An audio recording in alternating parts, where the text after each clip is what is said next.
I thought I knew the people closest to me, my wife, my family, my own life, until one night changed everything. What started as a routine evening turned into a descent into betrayal, danger, and secrets I never could have imagined.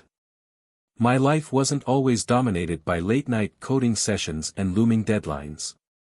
I grew up in a quiet little town where technology was more of a curiosity than a necessity. Back then, my fascination with computers made me stand out a bit. As a kid, I spent countless hours tinkering with old electronics my dad brought home from his job at the local recycling center. By the time I was 10, I'd cobbled together my first working computer, a mismatched collection of salvaged parts that somehow managed to boot up into a clunky operating system. In high school, my interest in technology transformed into a full-blown obsession. I'd stay up late teaching myself programming languages from worn-out library books and experimenting by coding simple games. While my parents were initially unsure about my passion, they eventually became my biggest supporters, even scraping together money we didn't really have to help me upgrade my equipment. Those years shaped my dream. I wanted to create software that could genuinely make a difference in people's lives. When I landed my first job at a small startup, I thought I was on top of the world. The pay was modest, and the work was relentless, but the thrill of building something from the ground up was intoxicating. It was there that I met Sophie. She was a talented graphic designer with an incredible eye for detail and a smile that could brighten even the longest day. We quickly connected over our shared drive and ambition, and before long, we were inseparable. Our early years together were filled with optimism and determination. We supported each other through sleepless nights and early mornings, pouring everything we had into our respective careers. When our daughter Amelia was born, it felt like the culmination of all we'd worked for. I promised myself, and Sophie, that I would give Amelia the stable, secure life I hadn't always known growing up. But success comes at a cost. As my career progressed, so did its demands. Deadlines became tighter, and the hours grew longer. Sophie, more often than not, was left to take on the responsibility of raising Amelia alone while I poured myself into my work. At first, we managed. But over time, the strain began to show. What started as small disagreements about time apart gradually deepened into a growing divide, one neither of us seemed to know how to fix.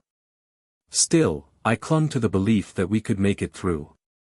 I'd tell myself we were strong enough to weather anything. But I was wrong. The day had been particularly grueling. My team and I were locked in yet another late-night sprint, the kind of intense work that demanded every ounce of focus and energy we had. As the lead developer, I felt a responsibility to be fully engaged, staying long after everyone else had gone home. That night was no different. Once the office was finally empty, I secured the building's security system and prepared to head out. I made my way across the dimly lit parking lot toward my crimson BMW 650i coupe, ready to head home after another grueling day. My mind buzzed with thoughts about the project. The bug count was finally starting to dwindle, though we still had plenty left to fix, and the team had found a steadier rhythm under the relentless pressure. If everything stayed on track, we'd deliver the gold build in just 2 weeks. I allowed myself a small, rare sense of optimism. But that moment of focus shattered when a sharp sound pierced the still night: footsteps. I froze, instinctively straining to locate the source. Without the usual music playing in my car, the sound was unmistakable. I turned, startled, only to find myself staring down the barrel of a firearm. Time seemed to warp. Acting purely on instinct, I ducked, but not quickly enough. The gun fired, the deafening crack cutting through the air. A searing pain shot through my chest as the bullet tore into my shoulder, its force hurling me backward.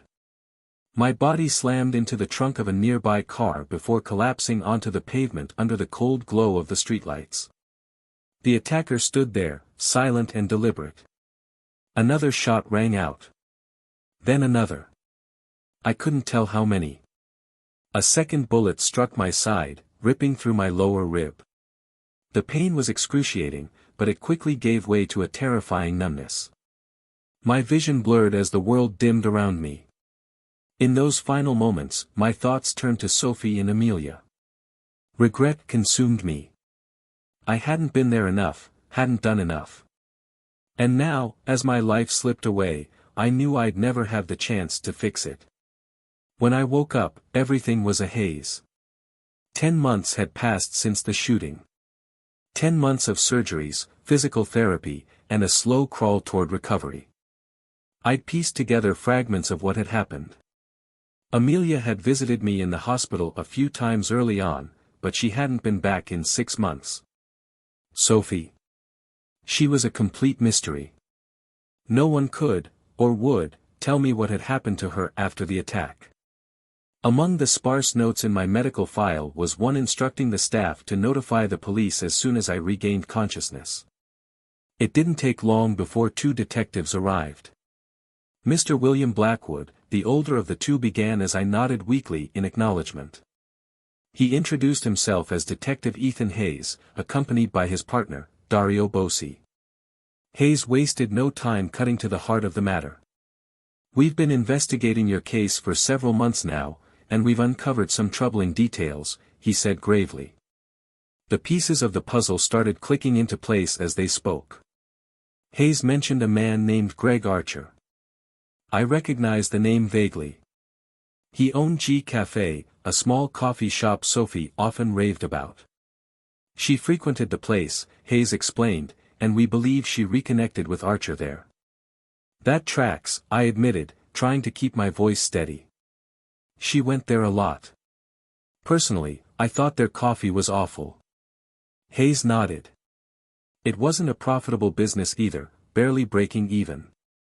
I shook my head, struggling to process it all. I still don't see what this has to do with Sophie or the shooting.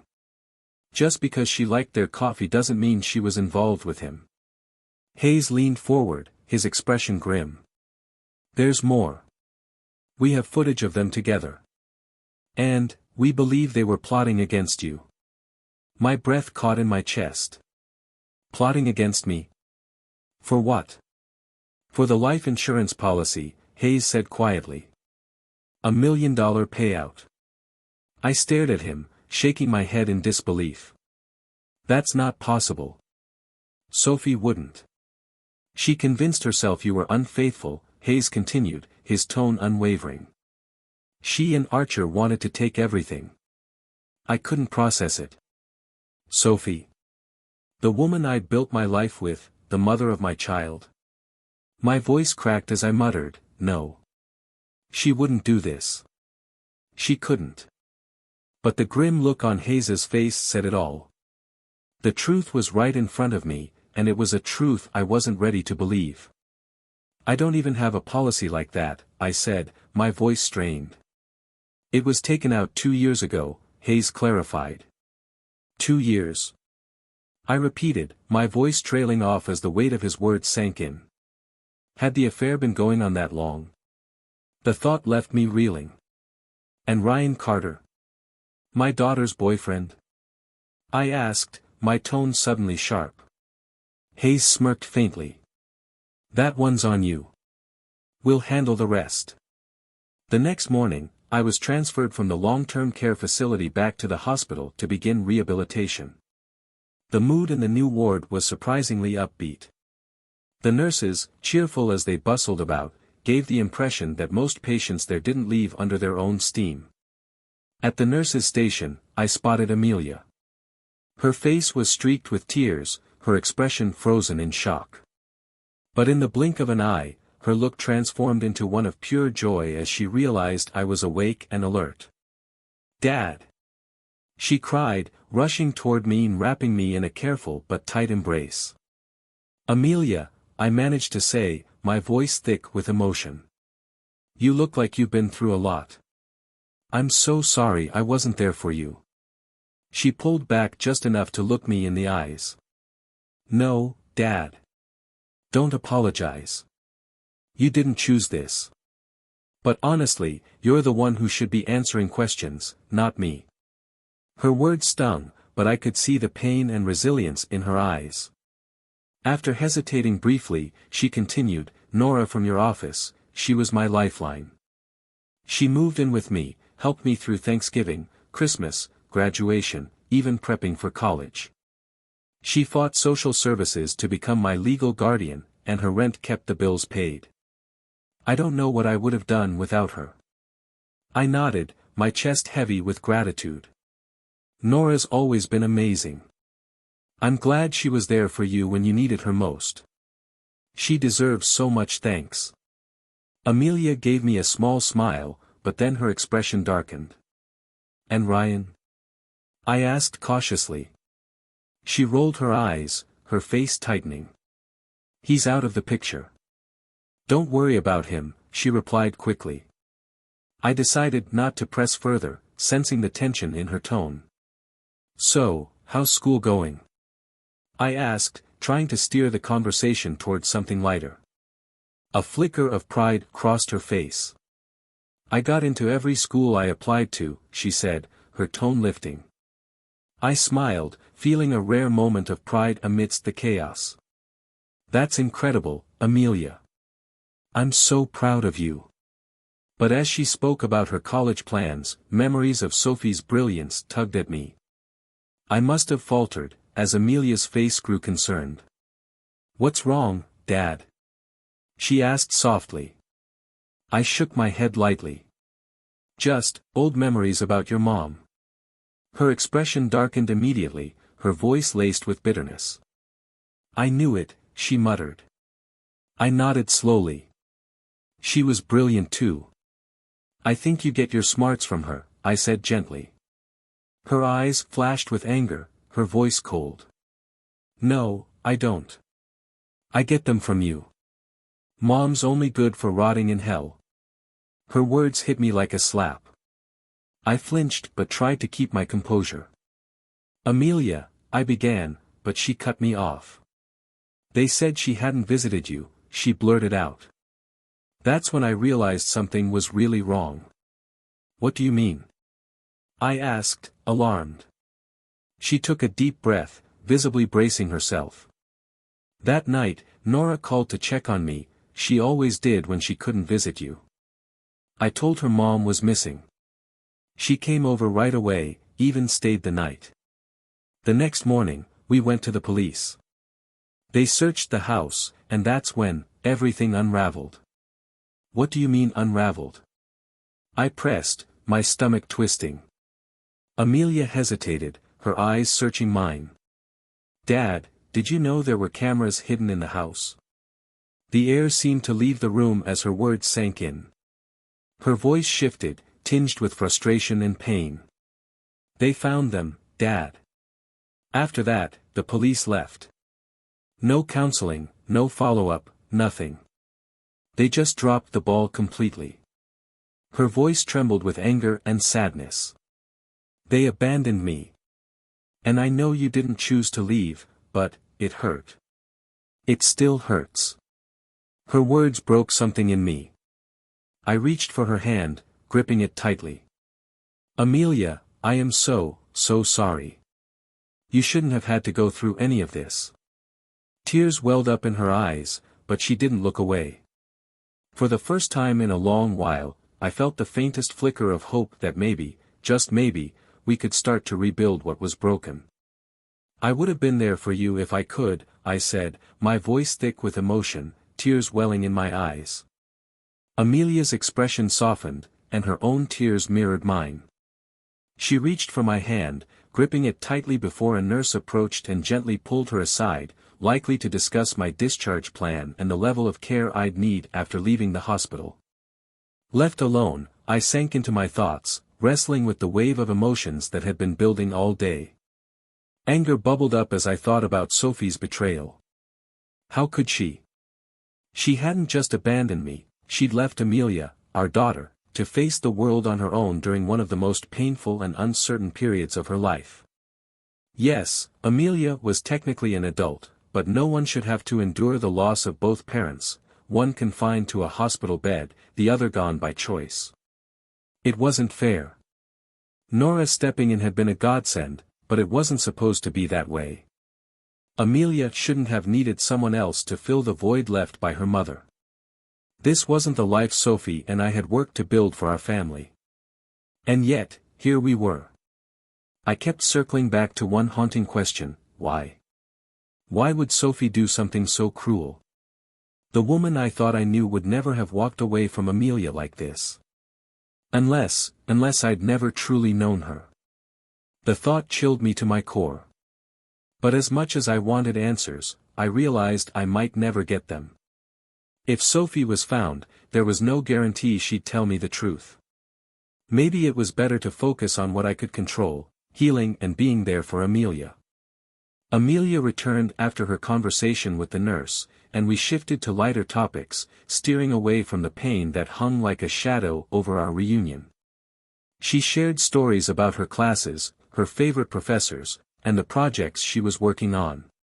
It was a relief to see her eyes light up as she spoke about her plans and passions. For the first time in what felt like ages, I saw glimpses of the young woman she was becoming: strong, resilient, and full of potential.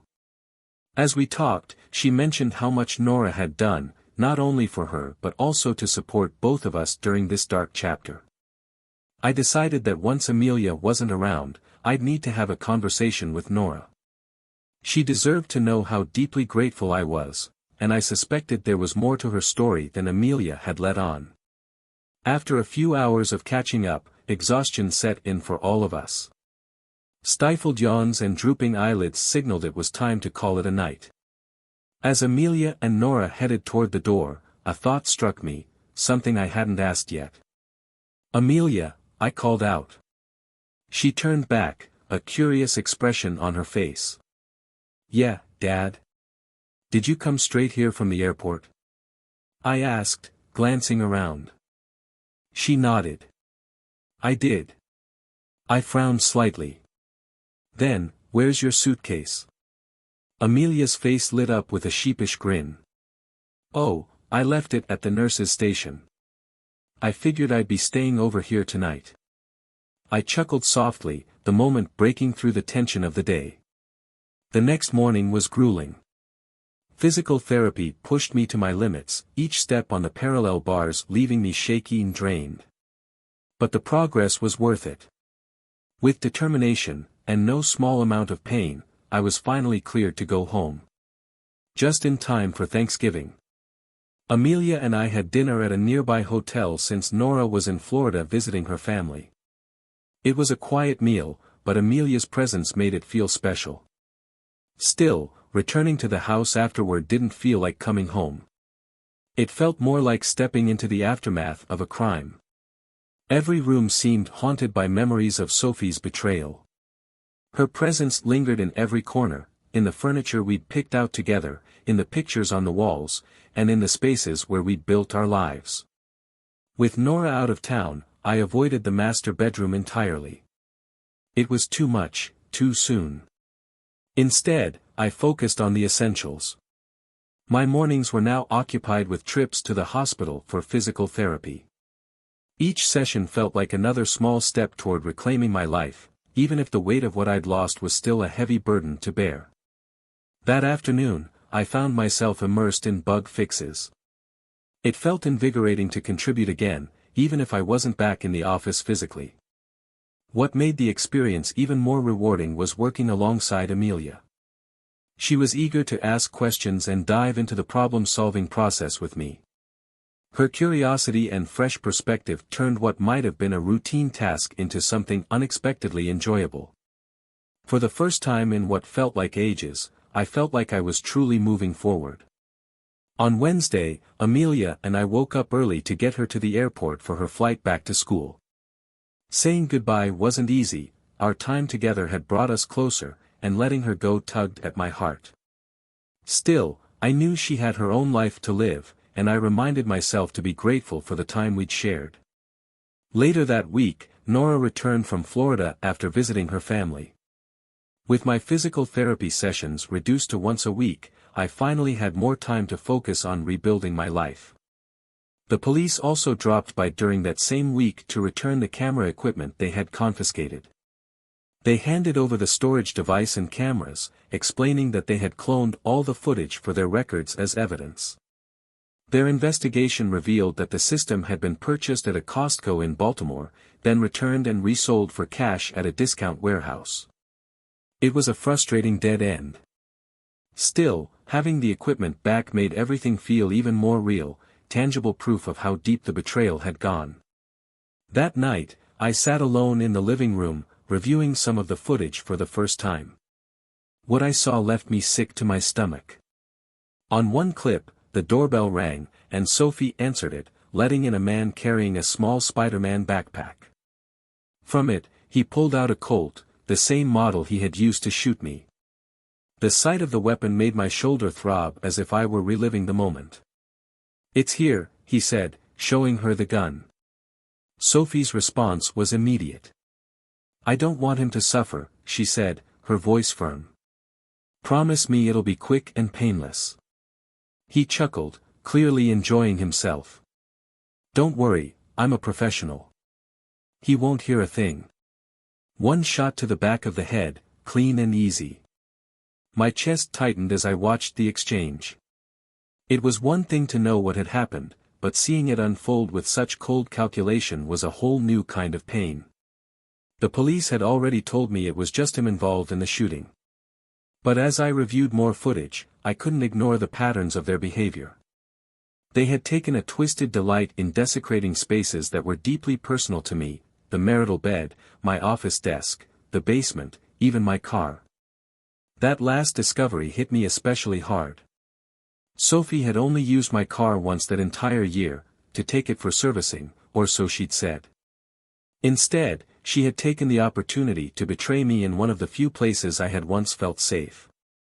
It was the final straw. I knew I couldn't stay in that house any longer. The walls felt like they were closing in, suffocating me with memories of betrayal and pain. I needed a fresh start, a clean slate. The next morning, I contacted my lawyer and apologized for my previous outburst during our earlier conversation. I told him to proceed with the divorce paperwork, no matter how long it took. I just wanted this chapter of my life to be over. By the time summer rolled around, Amelia had returned home for her break. The house had been sold, and I'd secured a new job. Soon, I'd be moving to Redmond, Washington, to work for a major tech company, an opportunity some in the industry jokingly referred to as joining the evil empire, or the Borg. I didn't know much about the project I'd be working on, but I welcomed the challenge. When I landed back home, Susan had already sent me a series of emails detailing her house hunting adventures, excitedly describing potential options near the park. We had been seeing each other casually, meeting up a few nights a week and playing together in a Sunday morning pickup soccer game at the park. Susan was a phenomenal athlete.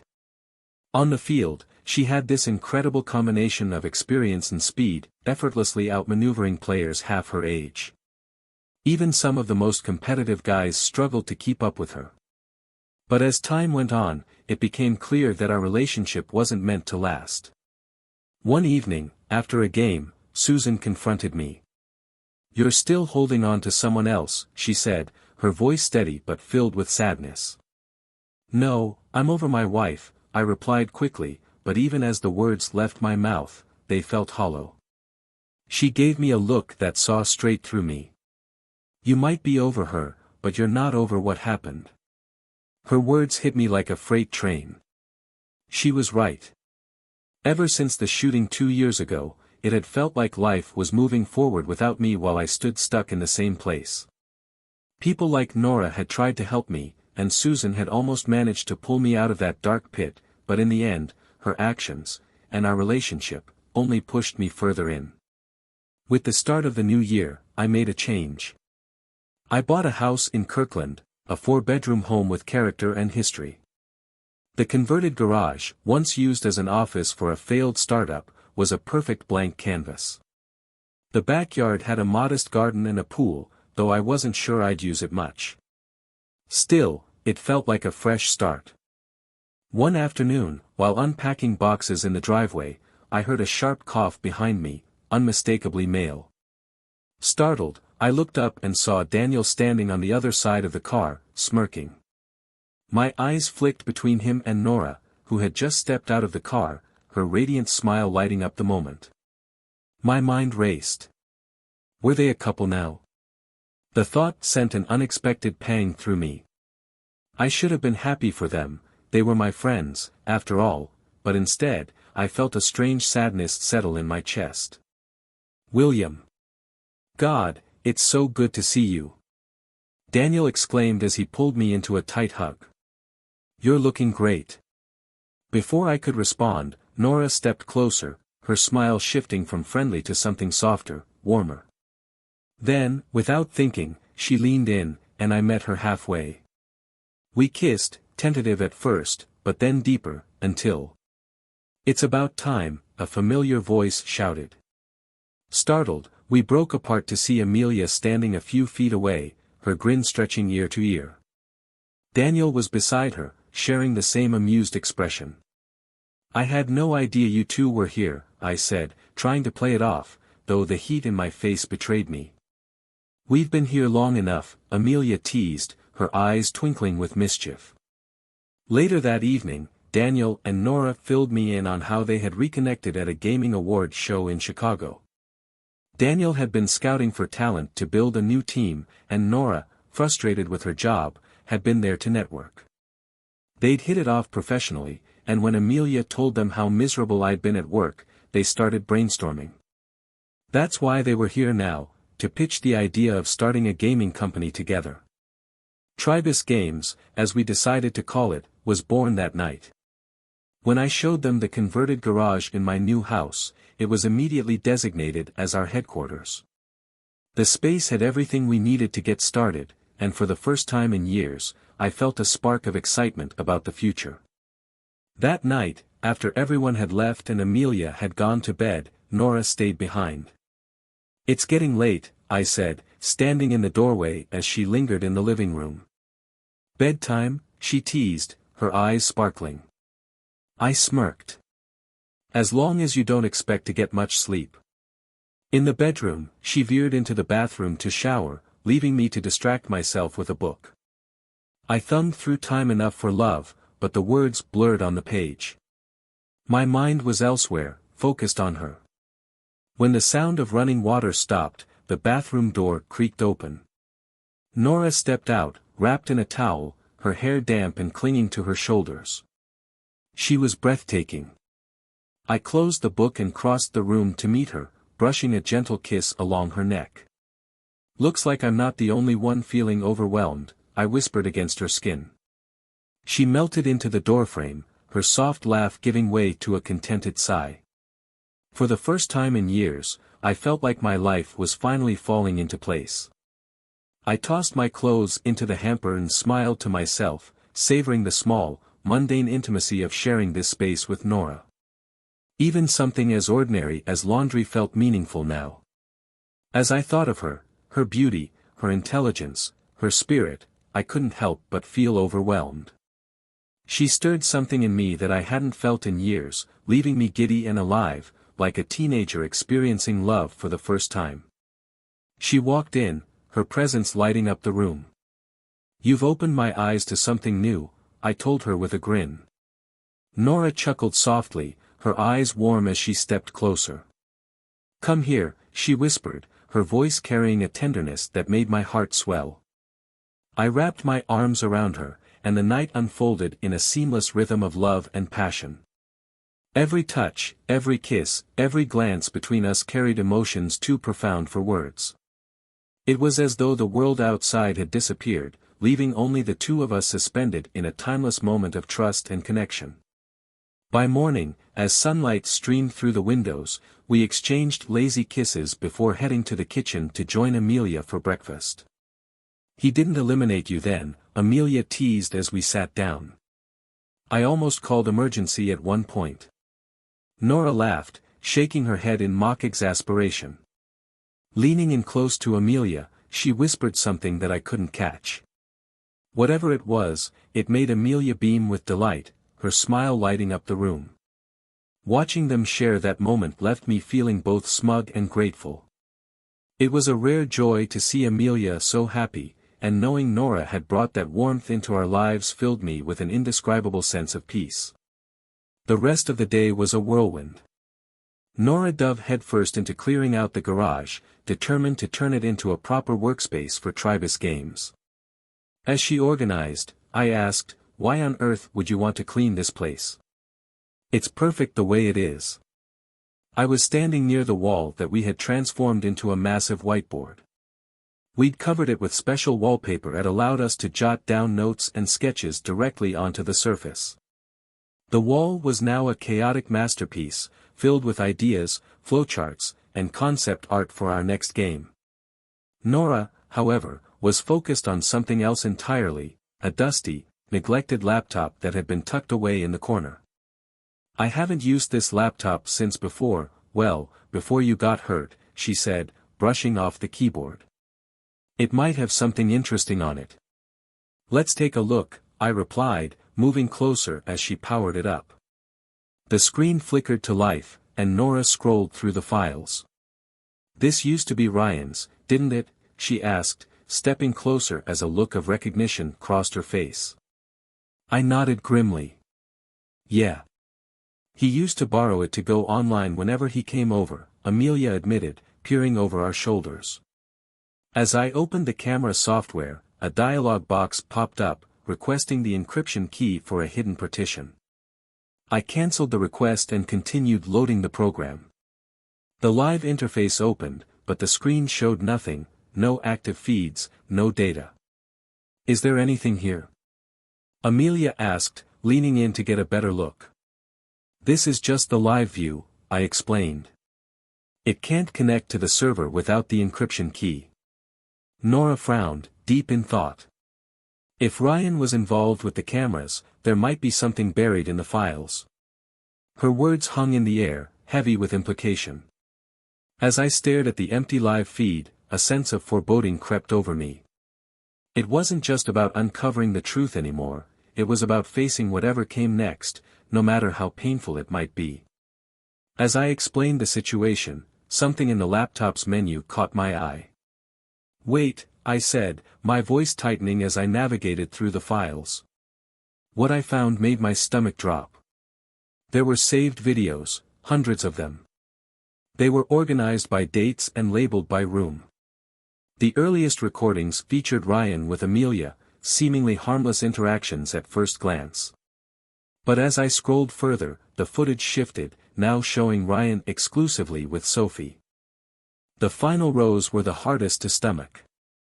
They revealed moments I never should have seen, intimate encounters that made my blood boil and my heart ache. Each clip was like a knife twisting deeper into wounds that had barely begun to heal. I slammed the laptop shut, unable to endure another second of it. "I'm calling the police," I said, my voice steely as I reached for my phone. Detective Ethan Hayes answered almost immediately.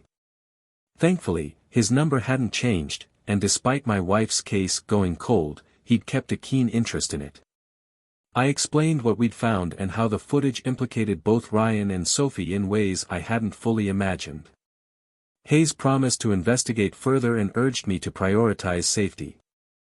That evening, I shared everything with Nora, Amelia, and Daniel. The weight of the revelation hit everyone differently. Nora and Amelia insisted we leave immediately, unwilling to spend another night in the house where so many betrayals had unfolded. Daniel, ever supportive, assured us he'd keep the company running in our absence. Within a week, we followed Detective Hayes' directions and arrived at the state hospital where Sophie was reportedly being treated. The drive was tense, filled with questions none of us could yet answer. When we checked in at reception, a nurse asked us to wait while she paged the attending doctor. A few minutes later, the doctor arrived and escorted us to his office. As we settled in, he began explaining Sophie's condition. Physically, she had endured significant trauma, but mentally, she was even more fragile. She had suffered from dissociative episodes, something she had barely remembered experiencing as a child, and her condition had worsened under the weight of guilt and paranoia. "She's stable now," the doctor said cautiously, "but it's a long road ahead. We've made progress, though. She's begun talking about her past and reflecting on her choices. She even mentioned her family for the first time in months." I sat in silence, absorbing the gravity of it all. This wasn't the Sophie I remembered. Whatever had driven her to betray us was intertwined with a deeper pain, one I might never fully understand. 6 months later, life looked vastly different. Nora and I had started a new chapter together, and the unexpected news of her pregnancy added to the whirlwind of change. An ultrasound revealed we were expecting twins, a boy and a girl. As the due date approached, we found ourselves debating names almost daily, the nervous excitement building with each passing week. Meanwhile, our first game had turned out to be an incredible success. With strong retention rates and impressive lifetime value metrics, we were able to establish a steady update cycle that kept players engaged and our team motivated. Daniel took the reins on managing the updates, freeing me to focus on both family and future projects. With the studio thriving, I began mentoring young talent and scouting for our next hires.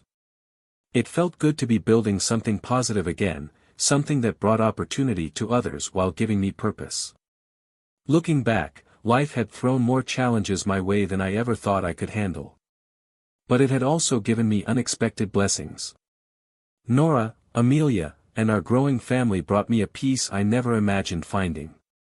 Even Sophie's situation, tragic as it was, had taught me the power of forgiveness, not for her sake, but for my own. For the first time in years, I felt like I was no longer stuck in the past. I was finally moving forward, surrounded by love, hope, and the promise of a brighter future.